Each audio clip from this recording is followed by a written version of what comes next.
এই দুনিয়ার মধ্যে আমরা সবাই একাই এসেছি, আবার আমাদেরকে একাই চলে যেতে হবে। দুনিয়াতে যখন এসেছি, জীবনে প্রথম কাপড়টাও আমরা অন্যের হাতে পরেছি এবং শেষ কাপড়টাও আমাদেরকে অন্যের হাতে পরতে হবে।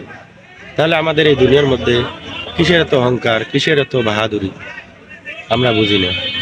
তাই আমরা চেষ্টা করব আমরা এই দুনিয়াতে যেন সবার সাথে মিলেমিশে ভালোভাবে থাকতে পারি, সবার সাথে ভালো ব্যবহার করতে পারি।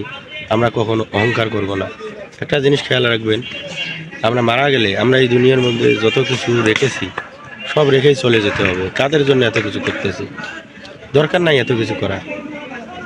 পরকালের জন্য কিছু করুন, অহংকার করবেন না, ভালোভাবে চলুন। এটাই হলো আমাদের আসল উদ্দেশ্য। তাই আমরা এই দুনিয়ার মধ্যে কখনো অহংকার করব না, সবার সাথে আমরা সুন্দরভাবে থাকার চেষ্টা করব। তাই আমাদের উচিত, যারা আমাদের আশেপাশে গরিব অসহায় মানুষ আছে, আমাদের যাদের সামর্থ্য আছে, তাদের পাশে দাঁড়ানো।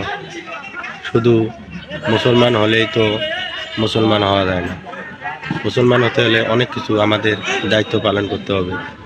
আপনি ভালো মন্দ খেলেন, আপনার আশেপাশে অনেক আত্মীয় স্বজন আছে, তারা কি খেলো না খেলো এগুলোর খোঁজ খবর রাখলেন। আমরা চেষ্টা করব আমাদের আশেপাশে যারা গরিব অসহায় আছে তাদের খোঁজ খবর নেব, তাদের পাশে দাঁড়াবো।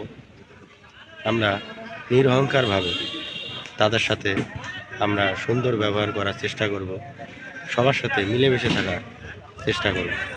তাই আমরা কখনো অহংকার করব না, টাকা পয়সা বড়াই করব না। এইভাবেই আমাদেরকে চলতে হবে। তাহলে আমরা চেষ্টা করব, আমরা যারা আছি সবাই সবার পাশে থাকার চেষ্টা করব, সবার সাথে ভালো ব্যবহার করার চেষ্টা করব। এই দুনিয়ার কোনো কিছু আমাদের সাথে যাবে না, কোনো কিছুই যাবে না, শুধু আমাদের ভালো কাজ, ইমান আর আমল এগুলো যাবে। তাই আমরা সবার সাথে সুন্দরভাবে থাকার চেষ্টা করব, সুন্দরভাবে চলার চেষ্টা করব। এই জ্ঞানগুলো যেন আমাদের মাঝে দেয় মহান আল্লাহ তাআলা, সবাইকে যেন হেদায়েত দান করেন। তাই আমরা এভাবেই সবার মাঝে থাকার চেষ্টা করব। আমরা কখনো হিংসা করব না, বিদ্বেষ করব না, কারোর সাথে ঝগড়াঝাটি করব না। আর আমাদেরকে ধৈর্য ধারণ করতে হবে সব সময়, কারণ ধৈর্যশীলরা কখনো ঠকে না। কথায় আছে, যারা ধৈর্য ধারণ করে অবশ্যই একদিন তারা সুন্দর ফলাফল পাবে। তাই আমরা চেষ্টা করব সবার সাথে ভালো থাকার জন্য, সুন্দর থাকার জন্য। তাহলে আমাদেরকে সবার সাথে সুন্দরভাবে থাকতে হবে। সবাইকে আসসালামু আলাইকুম, ভালো থাকবেন, সুন্দর থাকবেন।